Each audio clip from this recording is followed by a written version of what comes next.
masasabi nyo ngayon? Nag-file na si Mamara. Di sigurado na ako na matutupad na ang hinahangad ko sa Maynila. Kaya sa aking mga Manila, kung gusto niyo magbago, kailangan magbago tayo. Bagong mukha. Diba? Kasi every time, yun at yun din. Paano natin mababago kung sila pa rin? Kailangan mag-try tayo mga may bahay. Kasi ako, pag nag-try ako na isang product, tayo, hindi maganda, di magpapalit ako. Kung saan ka masisihan, doon ka. Anon makakatulong. Hindi yung pansarili mo lang. Isipin mo pangkalahatan. Yung pangkalahatan na giginhawa. Huwag mo isipin yung pansarili mo lang. Kasi pare-pareho tayong taga-Maynila.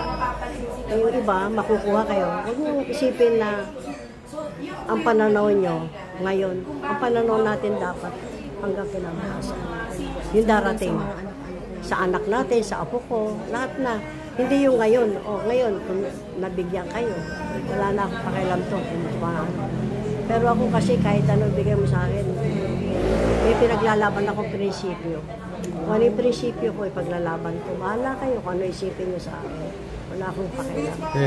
Kasi ang prinsipyo ko, kung sino yung makakatulong, even sa barangay, tumutulong ako. Kaya, paano kung tutulong, kailangan sama-sama tayo.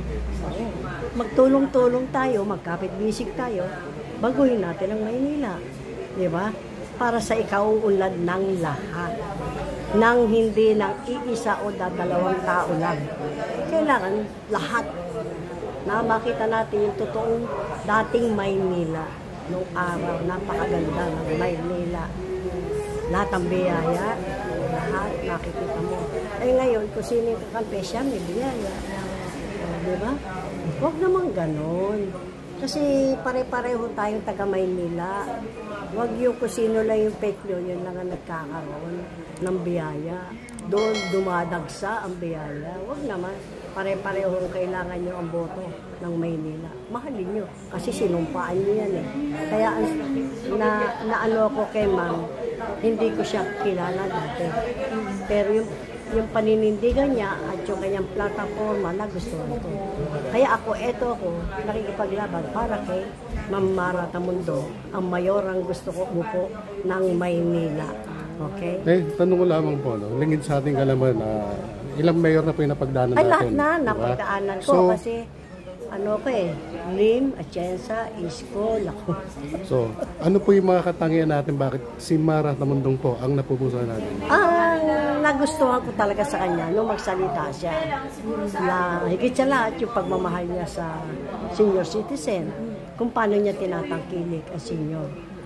Kasi minsan lang ako nag-request sa kanya, once lang, within 2 days na ibigay niya yung para sa constituent ko na nag-suffer ng 1 year, mahigit, na na-stroke. Marami kang may pinag-requestan. Hindi na ako mag-drop name dito sa mga nakaupo. 1 taon na nakapila, wala pa. Pero once, isang beses lang po ako nagsalita kay Ma'am Mara. 2 days lang, ayan na, kaya nagulat ako. Sino susuportahan ko? Ako to, hindi naman para sa sarili ko eh.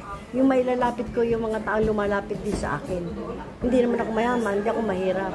Pero siguro kumakain pa ako ng 3 times a day. Na marami akong constituent. O even na hindi ko constituent, kilala ko. Pag humingi ng tulong sa akin, even sa mata, o sa gamot, o tulungan mo ako, magpapa-opera, okay. May mga kilala kasi ako nalalapitan.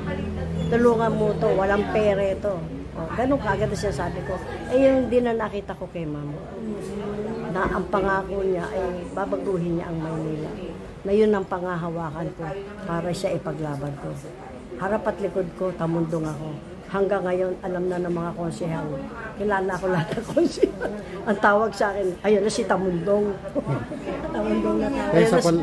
Sa palagay niya po ba, nabigyan ng pag-asa yung mga senior citizen natin? Ay, nako. Yun ang nakakahimok eh. Yun nakakahimok kay ma'am. Na yung ibang na ni ma'am na senior, talagang umalingaw ng pangalan ni ma'am doon. So, mga kandidato naman natin ngayon ay mahal rin naman yung mga senior citizen. Kasi katulad niyan, may nagsalita na isang tumatakbo. Kumbaga nauna na si ma'am, bakit copycat?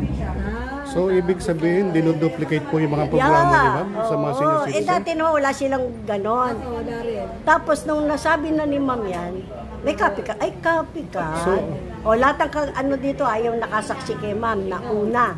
Oh, tinan mo yung salita, no, kinapikat na, oh. O, di ba? So, Wala dati-rati tayo. pala binabaliwala nila yung mga senior citizen? Oo, kasi katulad ko, senior ako. I'm already 69 years old. Pero eto ako. Kasi ako, ang ano ko, yung tumatakman na ako, naging kagawad ng almost 28 years. Na, alam ng mga konsyal at ano, miski sila ko, alam na tumatakbo. Pag ayoko, ayoko. Hindi ako yung plastic. Gusto kita, natatawanan mo, hindi kita. Kasi may prinsipyo ko, kung pinaglalaban ko yun, kahit sino konsyal lumigaw sa akin, wag, kako kanya-kanya tayo. Wag yung ano, yan ang mayor ko eh. Opo. Mensahe po sa mga kapwa natin senior citizen. Sa mga kapwa ko senior citizen na, wala po ako maisasabi sa inyo na nakita nyo kung paano po tayo asikasuhin ang ating magiging mayora. Hinihimo ko po ang buong pamilya nyo bilang kayo ang pinakaano ng inyong pamilya na suportahan natin ang pagtakbo ni ma'am para maramdaman natin lahat ng mga senior yung kanyang itinangakong pagmamahal na ibibigay sa ating lahat. Matutupad yan kung tayo ay sama-sama ng mga senior na iuupo ang bagong mayor ng Maynila. Ate, sa Manileño naman, mensahe po. Ay sa akin, sa Manileño, sinasabi ko naman nasa sa atin ang pagbabago. Wala kay ma'am. Dahil tayo magluluklok sa kanya, di ba? O sa akin mga kapwa, Manileño, mag-isip po tayo. How many years na po? O kung ano man po yung 3 years na naman po tayo maghihirap. Sana naman po, mag-try tayo ng bago. Kasi hindi tayo mababago kung hindi tayo magta-try ng bago. Kailangan, hindi ko mo si ma'am, marami tumatakbo ngayon. Pero si ma'am Tamundong lang ang nagpalinaw ng isip ko. Kasi hindi ako talaga boboto ng mayor. Nagpalinaw ng isip ko na yung gagawin niyang pag-aasikaso sa aming mga Manileño ay kanyang tutuparin. Kaya ano pa inaantay niyo? Eto ako, halina, sama-sama tayo, kapit-bisig. Ipaglaban natin ang ating Manila na alam niyo namang lugbok na. Sama-sama tayo, walang ibang makakapagpabago nito kundi tayo. Kailangan ang isip natin ay para sa lahat. Sama-sama tayo. Mayora Mara Tamundong.